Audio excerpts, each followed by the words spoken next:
But the ways on cover Ewenyigba TV Nyadzɔdzɔwo wanauchi le Dabala Junction ye elemia pedo pia pogale amuganu to magana to come godo eye debe to konje ko baka mesia ma ache adare nyafe npomo wanauchi nemi le ebegbeme kenye nkwenye nate agboye me Peter Civis nyame yike atro aside nye modern doga tante nyatenga senyenko le eyi yeme nusilis ebe English dictionary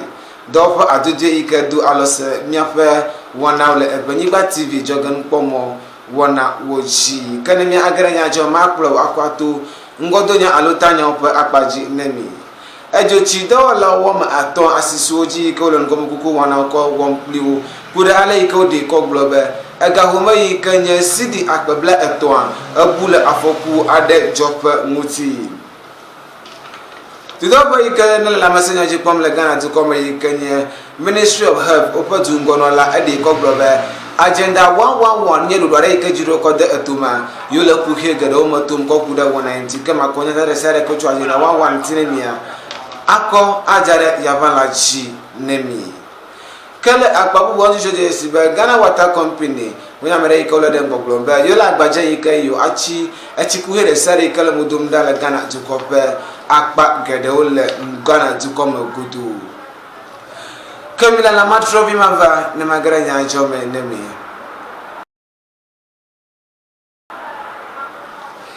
akpele ye kem de kan plebe Ewenyigba TV Nyadzɔdzɔwo pe ike adum sen tumo tope gbogbo ne miafe Ghana tukokple heme godo kada mia agara Nyadzɔdzɔwo ne enma ke Ghana National Fire Service wo jamere ike odi kokglo be yodo asiyo podo hachi wa ma aton ade oji ike odi kokglo be novi aton yo ike le dowom le joji do pe ya wo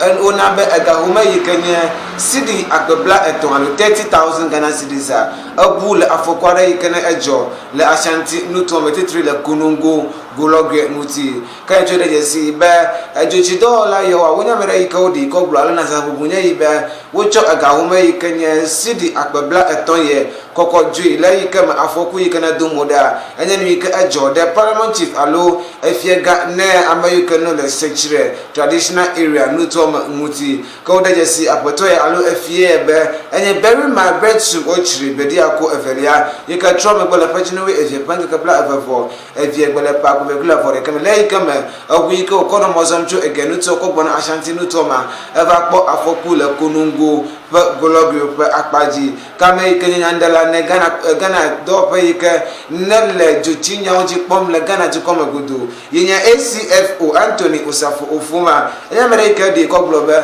yodo akameto ike won komu kwakple yo pedo hachi atoyo ike to he ike na eje aloni be woje agoa na yo adase ntine Ghana ko vitope do pe ike ho ha wakplo akoto enumere gade o mahana asie pedo na le Ghana to come gudu kalo pe gbadas nana mutia eji ike o de mebele ko sara ike memia aja yo aja gba ike yo come to the siade ako aja de to come view nku me Kanemia acho le Ghana National Fire Service to papa jine mi kamia no gamle Ghana Water Company Limited nye do pa ikanele echidanya oji pomle to come godo hana amagoto pumye pa sasa wonya mere ike odi ko globe yo la agbare se de je paple yo bank tetebe ale ike echinya le fudem le Ghana to ko pa akpadowa ne yo achi wona epe akpaji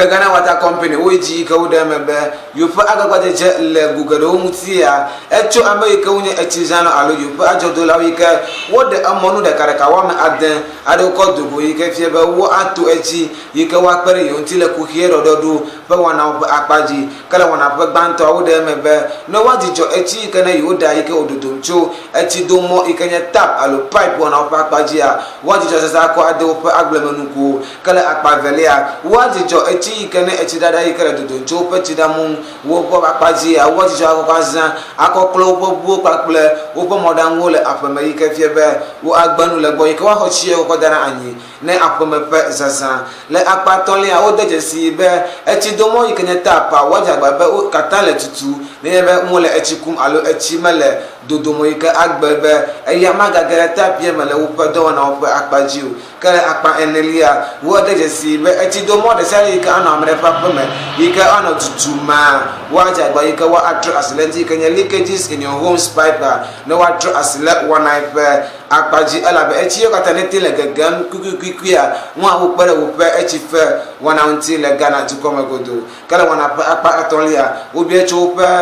ajodola osiba waja kwa yika wa akonjuchu ako ayina yupo do po yika na ntu alu ametenu tope akpaji ko wa pere yunti le ngom kuku wana pa akpaji hana dodo ye wo ko ga bi echi osiba watanga na gbada sigare ko chuna na ko aton de ka eve eton asheke aton alonana ko aton deka aton eve ene ikenye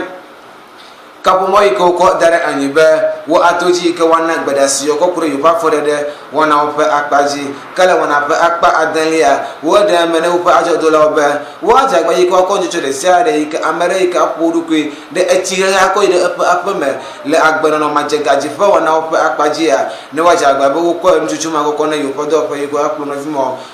ese kale WCL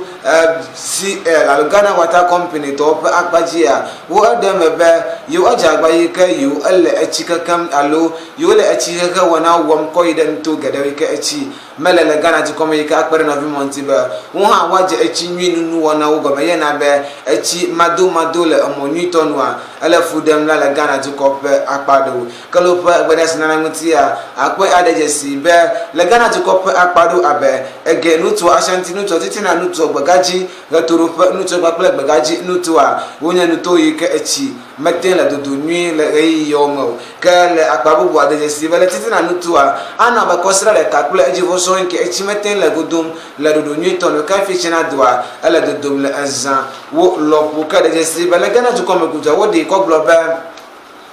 yofa do bo ikano la ameti nutu ma wa chonjo akoko na opuntu manola akokura le ike you awo water rationing alwale ikene you atuchi agulo abuchi le Ghana tukoma enye wona ikele mudugura le nkeke ikele ngonemi bona muti kana ma ache apota ne mile egbenya ajo do wona omele Ewenyigba TV jogan pomo wona oji yekemia anola mese nyaome nemi kurenje cho ikene no nkuwi mogade plenya ajo gbanle gade omebe duplana na ado danko akufo ado ekorura re yike ko detume yenye agenda wanwan ikene do re yike fiebe wo atu dono ko oji alafa de ka play wedeke le Ghana ti komegodo kala pe gboda sinana ngutia edemebe dono ko ji ikene alafa de ka play de ka ikene 101 district hospital wa enye no ike yo atu lentu so akpaji kala wona iye ma koku aji ma menu ike jungono la ikala mesenya ji koma aba demebe ale ike yo akpo Ewenyigba le yo fodo wana akpaji a menye nu ike ele afochom ne yo nwi le Ghana ti kopa akpado ala bantu ado abe genu tua ale ike wada sela Ewenyigba ntine yo kwakpala le ike Ewenyigba le dudu manwi tare country le gberu lo kotro Ewenyigba ji fo wana wa enye nu ike le afudem na yo kala pe wada sinana ngutia adaje si bele district hospital alonu to dono ko ujia yo le wona ye wo mi kale ala fajia ala bla etonfo ato ikene 35% kale pa gbeda sinana mutia ade me ba do na o le ejin le do pa bla atonfo aton ka do pa bla enefo adan o poto iko le ku he gade o ma 23 la Ewenyigba nya ofe akpaji ka ade me be le to pa akpaji ka o le 10 regional hospitals otuma wona ele ejin mi kale ala fajia bla for ato ikene 25% kada je si bala agenda wa do ye akpajia dukulana na ado danko akufo ado le pejinu enyi mele pa ko vila for keme vaya adaje si ba jinuwe enyi yeyo ako atu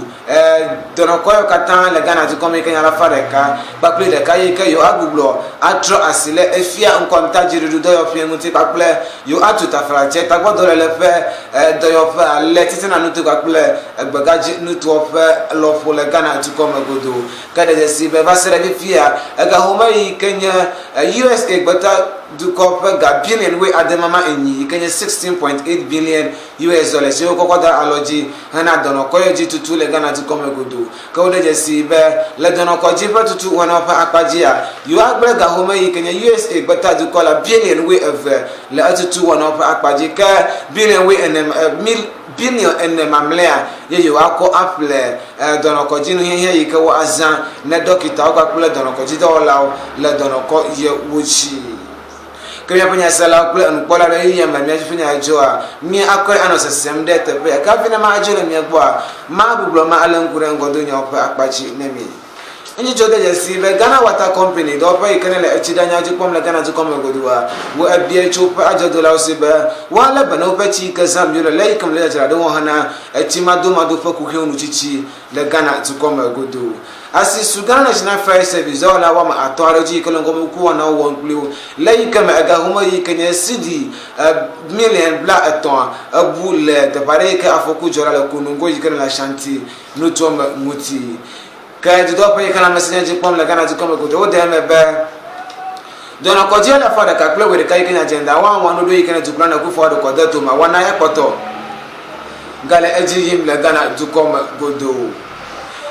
Kale American Yakomia Jokono has some do at the Jessica Ewenyigba TV Nyadzɔdzɔwo no pomo 1 hour apoto Galabu press mania you can let a job. Let have the make one upper paji, let Pobito and the upper aquati la Massanyao, Dian Hapa Nyaka Pula at Waja, Pam to the Sia the Apoto Yikawagano Yapanachi, name me Yanquanya Nate Aguayam Peter Civis, Yamaka when your modern doctor, have you met in Ponye, let me up